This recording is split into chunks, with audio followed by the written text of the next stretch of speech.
welcome all of you once again. It's Backpack Hunt. Still, we have many things to bring you about Egypt. Well, here in Cairo, we have many beautiful sites, and these places actually, we can describe these places as open air museums. And this is located in many different sites, like, for example, the religious complex, in which you move around and you found many beautiful sites to visit and many beautiful churches, of course, in addition to the famous mosque over there. But here, this time, I want to tell you more about El Mu'izz Street, because El Mu'izz Street is another beautiful site that we call it an open air museum. You will move around, and each place or each step you will see something unique around, of course, in addition to the beautiful atmosphere surrounding. So let's find out together more about the Mu'izz Street and more about the important stops where you can enjoy your tour.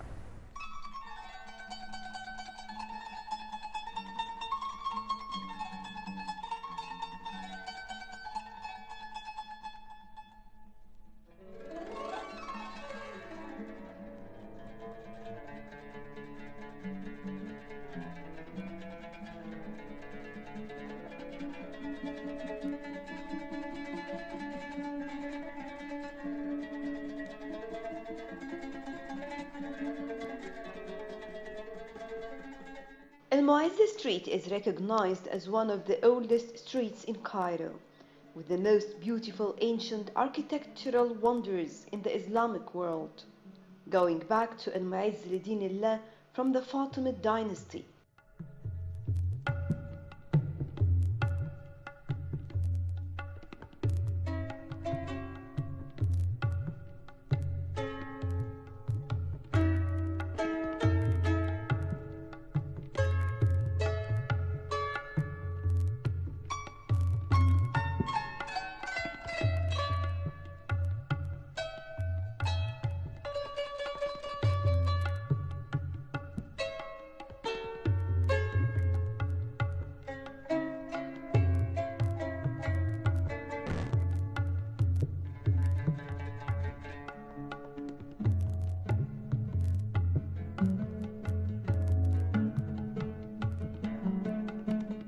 Stretching at 1 kilometer long, the street is riddled with historical buildings, mosques, houses, and other Islamic buildings.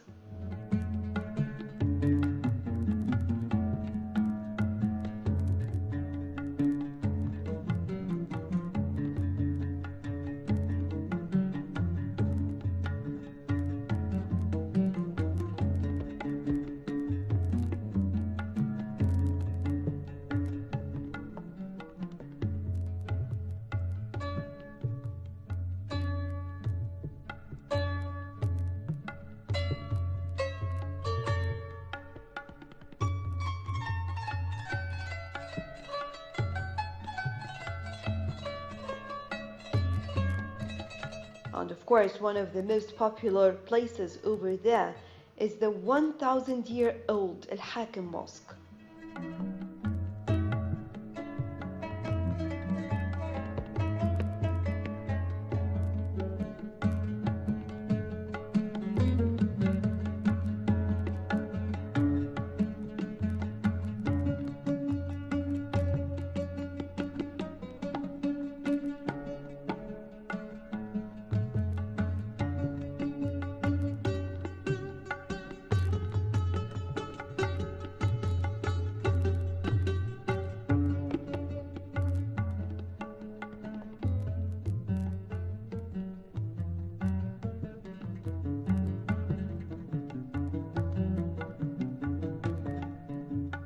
It is one of the most interesting places to visit, as we can see this street includes several historic places that reflect different periods of time. Each building here has its unique design and architecture, reflecting different eras. One described this street as an open-air museum.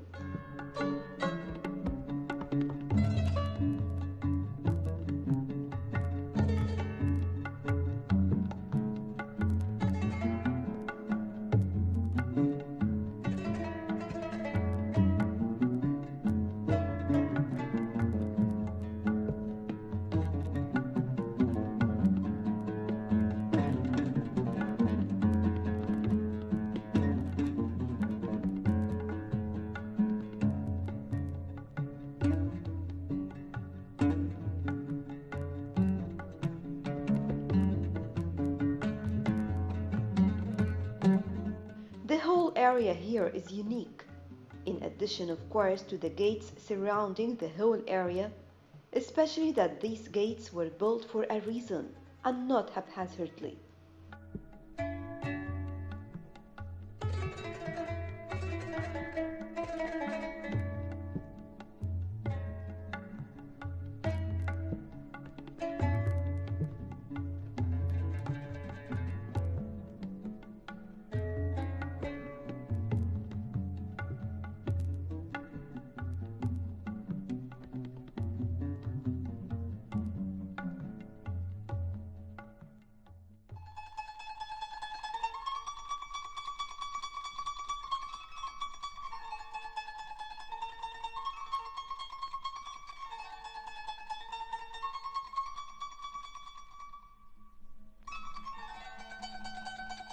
It is interesting to learn some more information about these gates.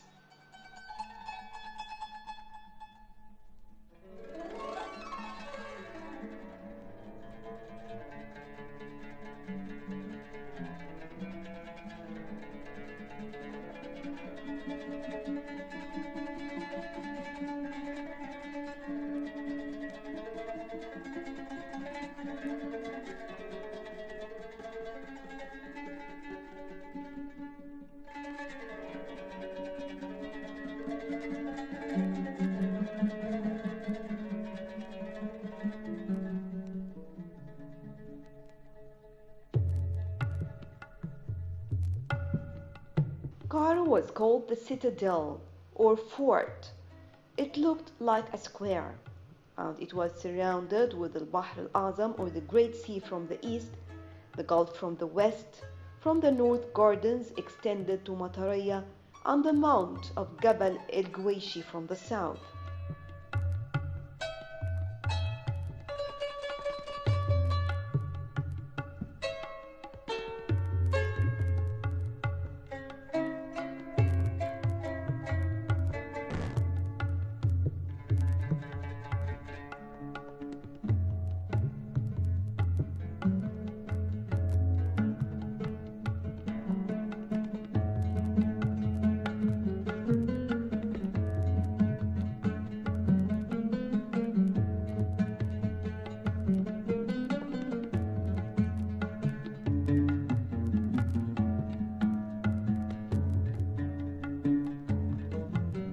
When the Fatimid reign settled in Cairo under the leadership of Al-Mu'izz al-Din Allah, it was called Cairo of Al-Mu'izz because they decorated its four suburbs with luxurious buildings, delightful spots, and gardens.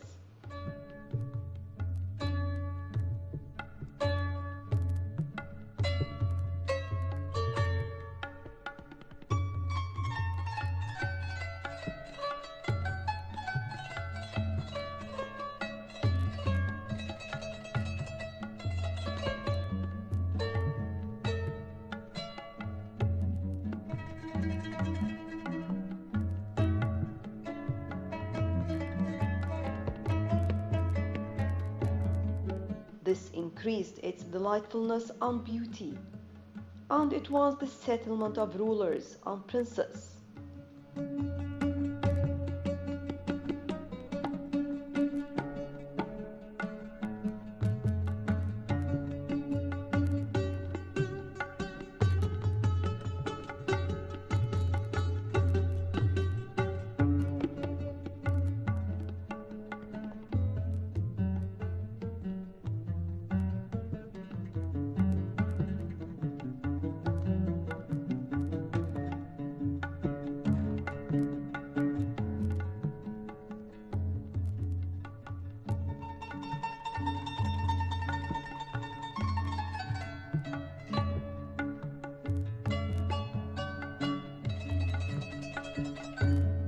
El-Fustat city was big and important due to plenty of buildings, many people, and much of the livelihood means. That is why Jawhar al-Saqali was so keen on it. So he established the fortified gates and installed them around in the four-sided walls.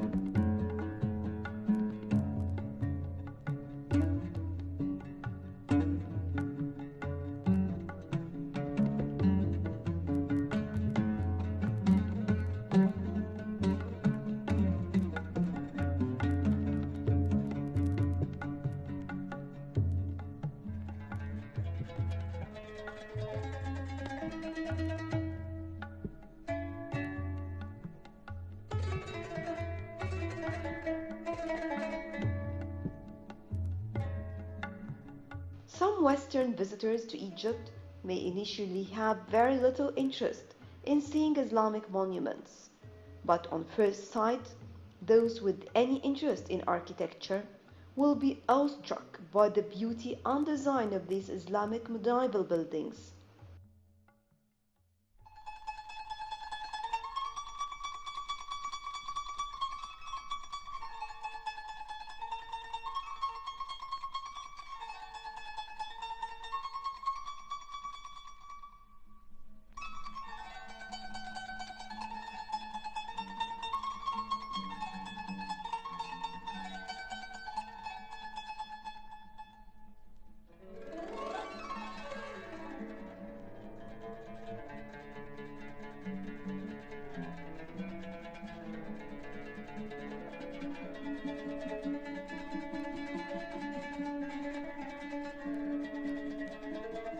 The most important thing here is not only to learn about the history of these mosques, but to understand the reason behind building each of them.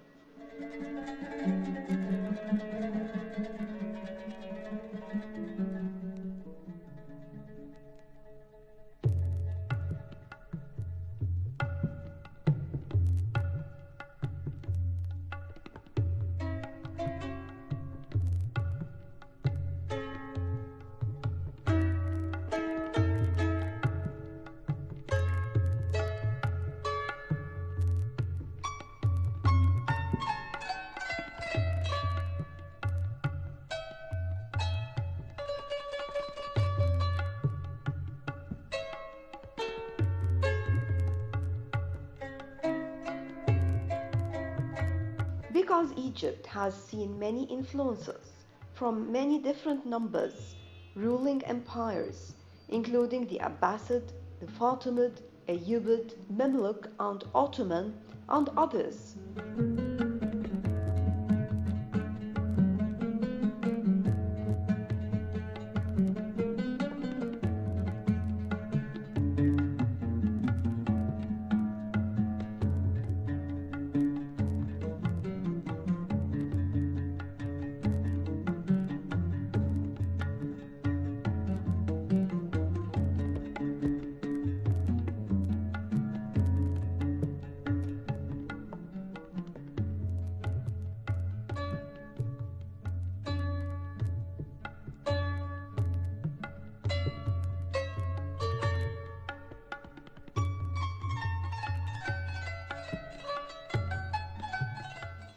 Cairo specifically is a city of the world.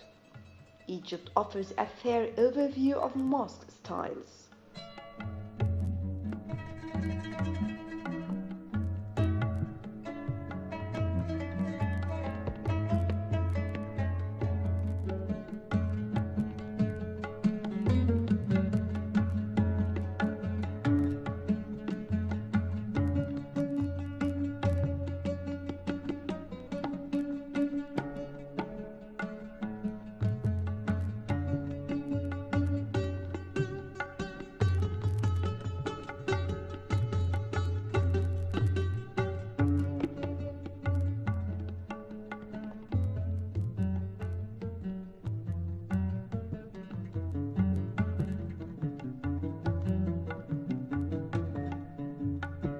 Furthermore, its mosques date from the earliest periods of Islam up to, and of course, including modern varieties.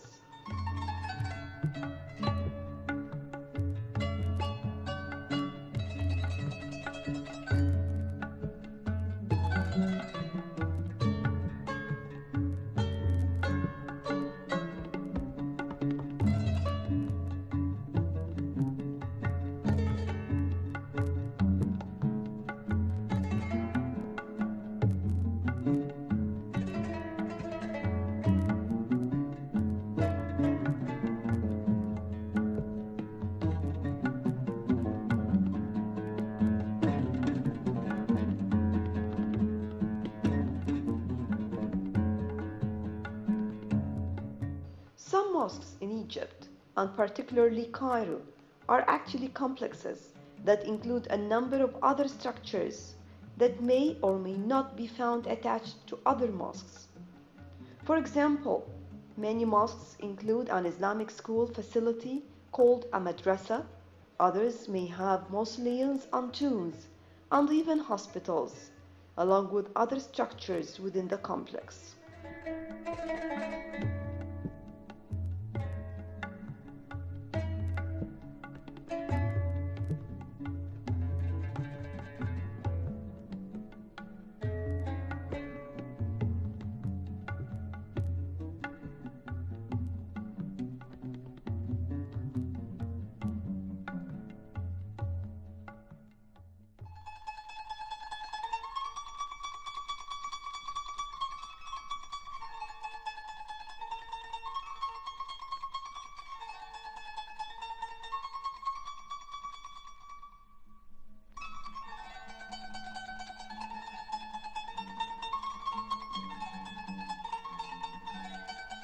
And mosques may be located in many different places and some strange places as well.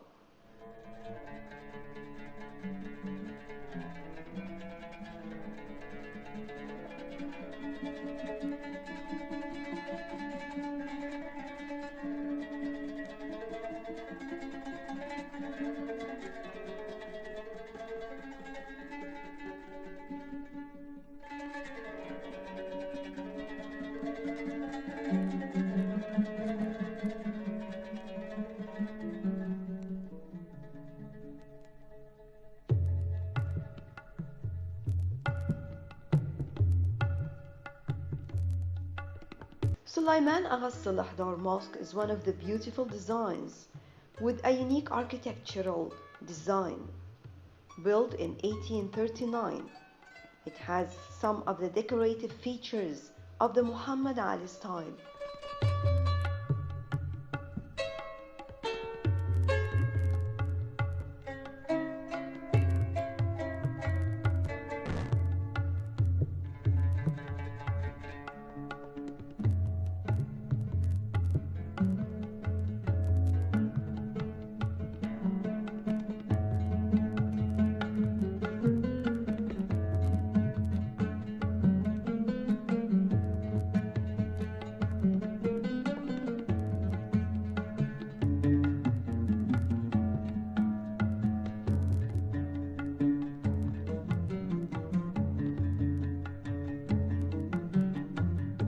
The spatial configuration combines both Ottoman and local features, with a courtyard surrounded by arcades covered by shallow domes, and a sanctuary with 4 marble columns that support a central lantern.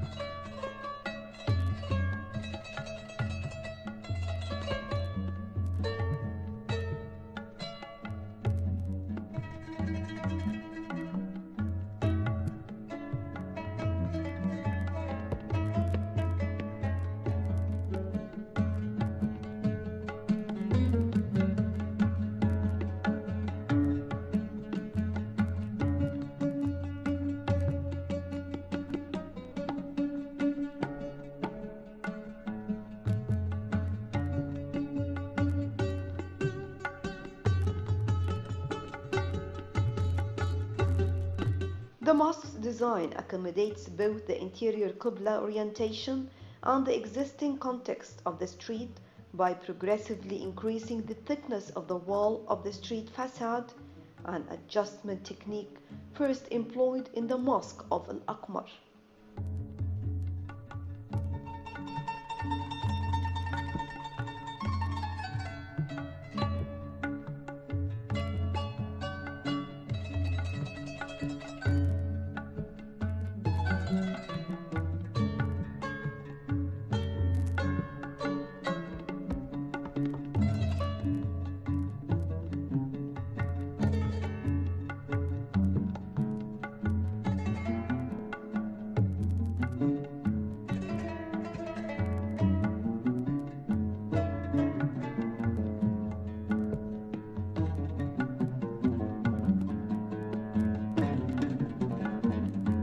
And the Sabil, which is next to the Kutab instead of underneath it, flaunts a facade decorated in an Ottoman Baroque fashion and strongly recalls that of the Sabil Kutab built by Ismail Pasha, facing the madrasa or the school of Al-Nasir Muhammad at Bain al-Qasrain.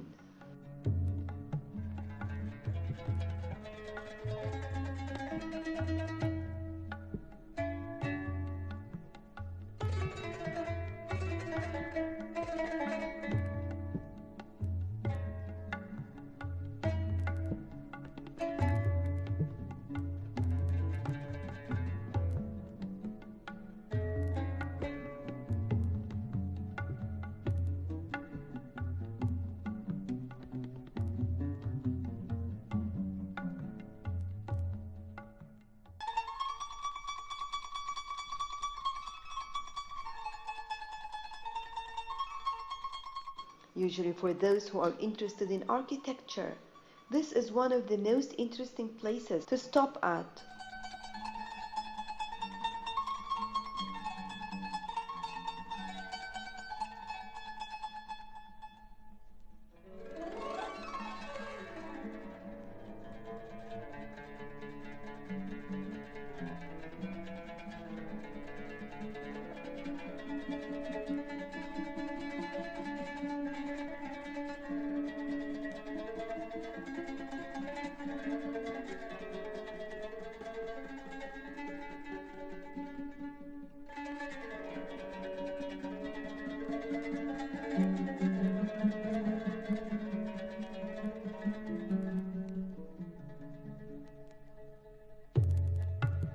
Because each of these places has something to tell about the era that it belongs to.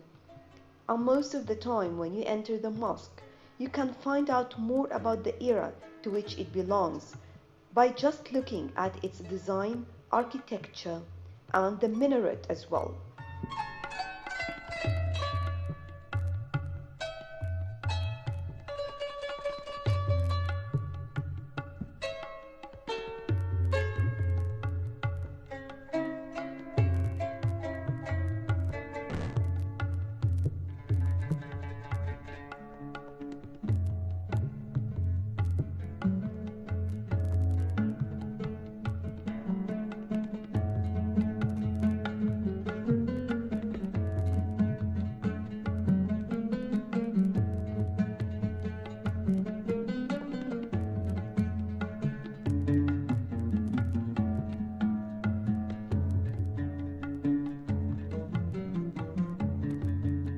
Because each era has its own designs and each era has its own style that makes it unique on its own.